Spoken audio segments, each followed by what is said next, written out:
Hey guys, how you doing?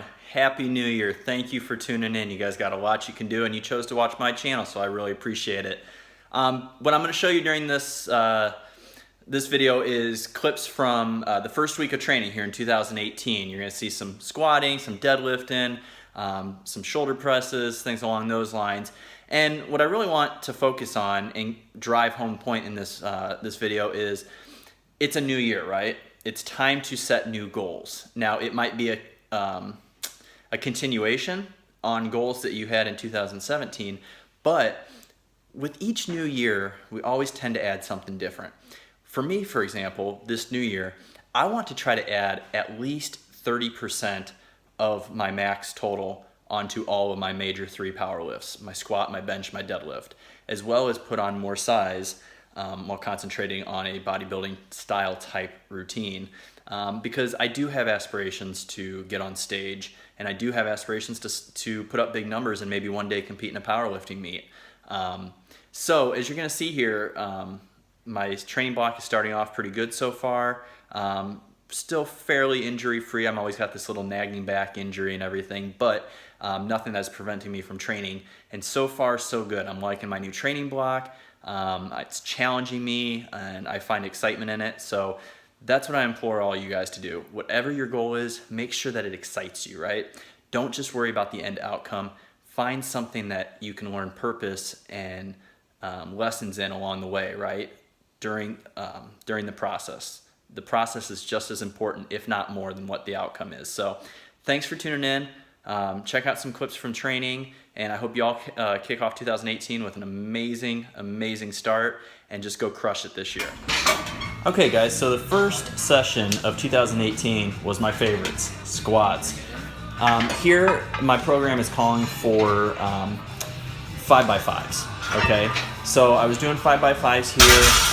I had been having some problems with my lower back, and so I went a little conservative here just to kind of start off, kind of get back in the flow of things. Felt pretty good, and definitely felt like I had taken some time off of squats, but I'm back ready to go, trying to reestablish my base so I can start aiming for that 30% increase on my 1 rep max by the end of the year. Squatting is one of those things where I have to get into a certain groove, right? I'm still trying to mess around with different foot placements and bar placements on my back, but I think I'm finally settling into what I like. Here's just another set from a different view. I was doing different angles so I can make sure that I check my form, make sure that I was keeping my upper back tight, my chest out, and really dipping and driving out of the hole good without a whole lot of forward lean. I didn't want to turn this into a good morning squat, which is why I'm working with more manageable weight right now as I start building up my base again.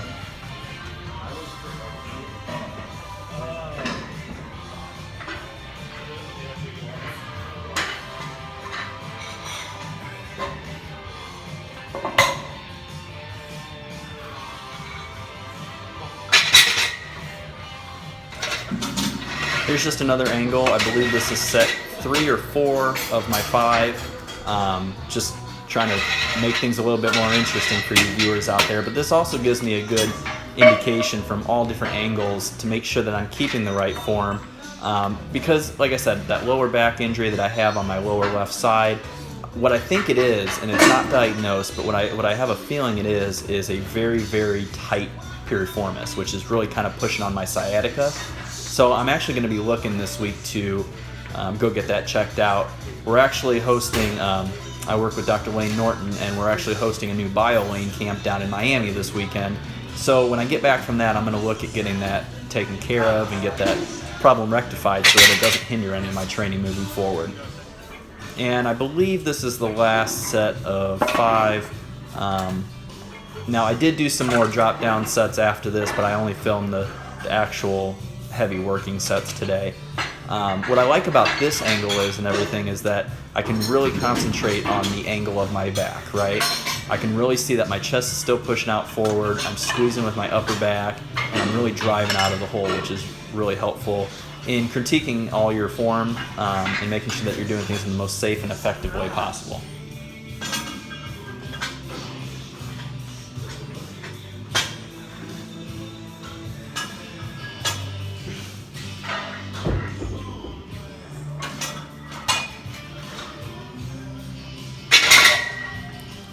What I love about this new training block is that it actually incorporates not just powerlifting programming, but a lot of bodybuilding type movements afterwards. A little bit higher volume, higher rep, because like I said before, my goal is to increase all my power numbers, but I do still want to add a lot of dense muscle to my frame in 2018.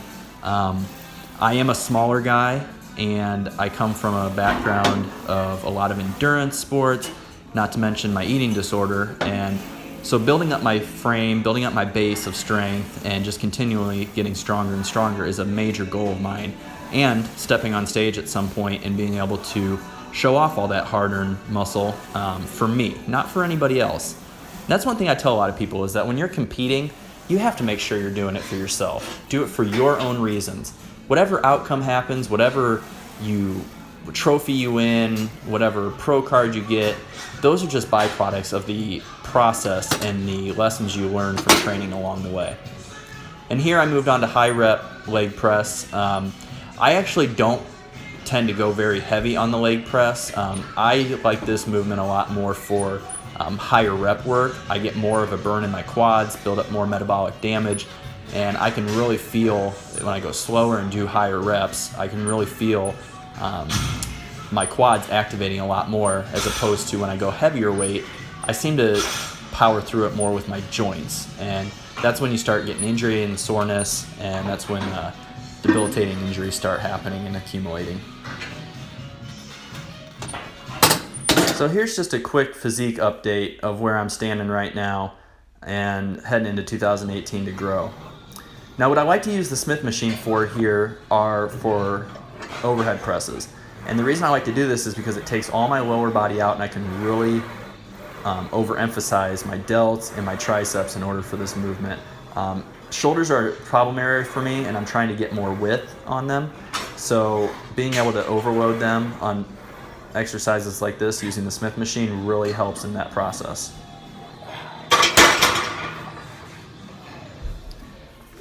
Now comes the fun part. I love deadlifting, guys. I'm not the best at it. I'm not going to sit here and tell you I'm that great. My numbers suck, but I absolutely love deadlifting. There's just something about seeing a weight on the floor and being able to go over and pick it up. Now here I'm just working some speed work. I'm doing 8 sets of 3, and the purpose of this is to not only hone in my form, but get those fast twitch muscle fibers really activated and learn how to activate them and fire them. Because when you move into your heavier 1 to 3 rep maxes, those are the fibers that you're really going to have to learn how to recruit, right? And also I like doing different angles here with the video, because I can watch my back, I can watch how my hips rise if they rise too soon, in order to pull up the weight and everything. And here, part of my programming called for block pulls. I'm not gonna lie, guys, I'm not the biggest fan of block pulls or a huge variation of the actual lift. I believe that in order to get better at a lift, you need to do the lift, right? The full range of motion. However, as an exercise scientist, I definitely understand the reasoning behind doing different varieties of the same movement. But I'm kind of old school in the mentality that, if you want to get better at something, you do that something, and you do it to the full range of motion. But science does show that working different areas, different ranges of motion does help, and my program calls for it, and I want to give this a try. So I do like them. I'm not going to sit here and say that I'm like totally hating them, but I definitely would prefer just pulling off the ground 100% of the time to work on the movement, because I'm one that likes to get that muscle memory down. And here I'm just kind of ending with some RDLs. For me, this is the best hamstring and glute builder that I found that works for me. Leg curls are okay, hip thrusts are okay, whatever. But for me, the RDL is just amazing. My hamstrings are firing after this.